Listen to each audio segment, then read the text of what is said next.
Bacaan liturgi Hari Raya Tubuh dan Darah Kristus. Bacaan dari Kitab Kejadian. Melkisedek, Raja Salem, adalah seorang imam Allah yang maha tinggi.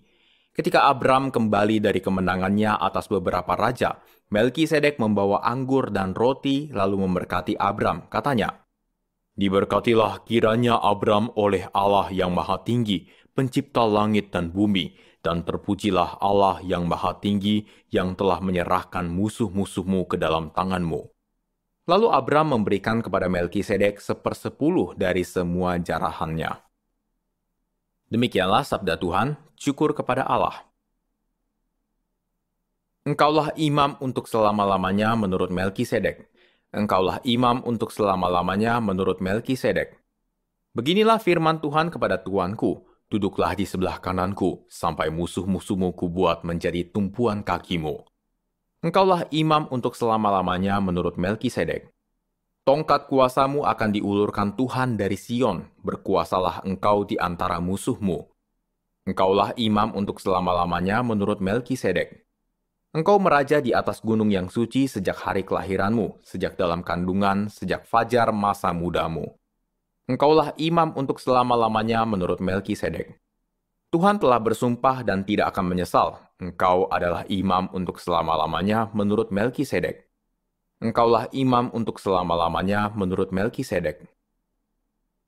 Bacaan dari surat pertama Rasul Paulus kepada jemaat di Korintus.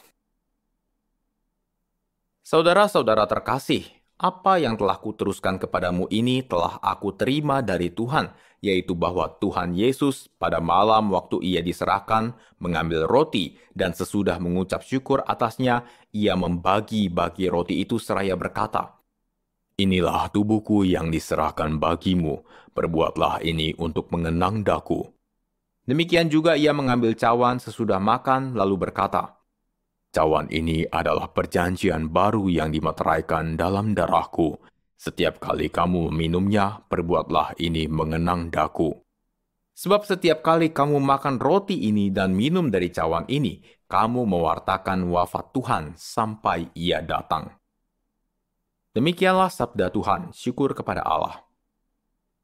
Haleluya, haleluya, haleluya. Akulah roti hidup yang telah turun dari surga. Siapa saja yang makan roti ini, ia akan hidup selama-lamanya. Dan roti yang kuberikan itu ialah dagingku, yang akan kuberikan untuk hidup dunia. Haleluya, haleluya, haleluya. Inilah Injil suci menurut Lukas, dimuliakanlah Tuhan. Sekali peristiwa, Yesus berbicara kepada orang banyak tentang kerajaan Allah, dan ia menyembuhkan orang-orang yang memerlukan penyembuhan. Pada waktu hari mulai malam, datanglah ke-12 murid kepada Yesus dan berkata, "Suruhlah orang banyak itu pergi, supaya mereka pergi ke desa dan kampung-kampung sekitar ini untuk mencari tempat penginapan serta makanan, karena di sini kita berada di tempat yang sunyi." Tetapi Yesus berkata kepada mereka, "Kamu harus memberi mereka makan." Mereka menjawab, "Yang ada pada kami tidak lebih dari 5 roti dan 2 ikan, kecuali kalau kami pergi membeli makanan untuk semua orang banyak ini." Sebab di situ ada kira-kira 5.000 orang laki-laki. Lalu Yesus berkata kepada murid-muridnya, "Suruhlah mereka duduk berkelompok-kelompok, kira-kira 50 orang setiap kelompok." Murid-murid melakukannya dan menyuruh semua orang banyak itu duduk. Yesus mengambil 5 roti dan 2 ikan itu, lalu menengadah ke langit dan mengucap berkat. Kemudian membagi-bagi roti itu dan memberikannya kepada para murid supaya dibagi-bagikan kepada orang banyak. Dan mereka semuanya makan sampai kenyang. Kemudian dikumpulkanlah potongan-potongan roti yang sisa sebanyak 12 bakul. Demikianlah sabda Tuhan, terpujilah Kristus.